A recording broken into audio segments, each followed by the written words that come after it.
ఏపీలో రెండు ఎమ్మెల్సీ ఫలితాలు వచ్చేసాయి. ఒక్క చోట టీడీపీ, ఇంకొక చోట పీఆర్పీయూ విజయం సాధించాయి. అయితే ఉభయ గోదావరి గ్రాడ్యుయేట్ ఎమ్మెల్సీ కౌంటింగ్ మాత్రం ఇంకా కొనసాగుతోంది.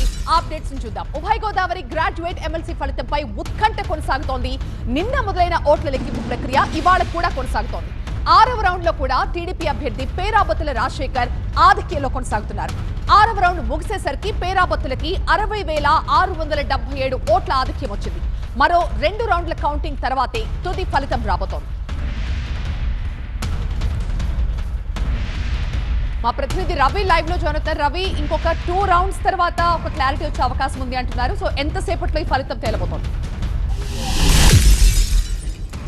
ఖచ్చితంగా 2 నుంచి 3 గంటలు పట్టే అవకాశం అయితే చాలా స్పష్టంగా కనిపిస్తోంది.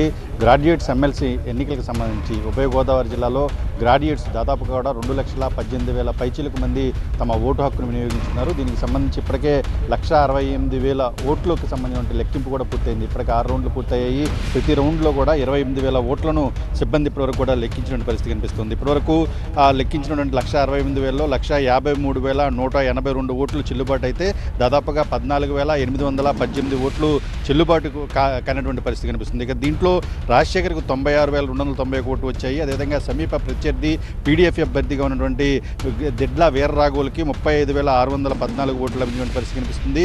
దాదాపుగా ఇంకా 2 రౌండ్లు అంటే 7వ రౌండ్ 8వ రౌండ్ ఓట్లను లెక్కించాల్సిన అవసరం ఉంది. అయితే 7వ రౌండ్లో 28,000 ఓట్లు ఉంటే 8వ రౌండ్లో 22,000 ఓట్లు ఉన్నాయి.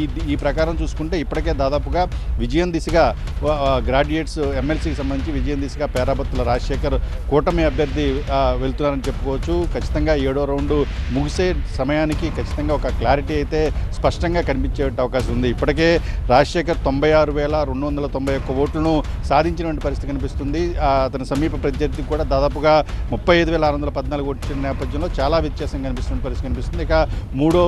ఇంకా మొత్తం 35 మంది అభ్యర్థులు ఈ ఎన్నికల్లో పోటీ చేసినటువంటి పరిస్థితి. అయితే వీరెవరో కూడా ఈ 1-2 స్థానాల్లో ఉన్న అభ్యర్థులకి సమీపంలో కూడా లేరు. వారికి నామమాత్రపు ఓట్లు మాత్రమే వచ్చినటువంటి పరిస్థితి కనిపిస్తుంది. నిన్న ఉదయం 8 గంటలకి కౌంటింగ్ స్టార్ట్ అయితే రాత్రి 8:30 వరకు కూడా మొత్తం బ్యాలెట్ బాక్సులను ఓపెన్ చేయడం, వాటిని కట్టేటటువంటి పరిస్థితి కనిపించింది. నిన్న రాత్రి 8:30 తర్వాత ఒక్కొక్క దాంట్లో కూడా మొదటి ప్రాధాన్యత ఓటును లెక్కిస్తూ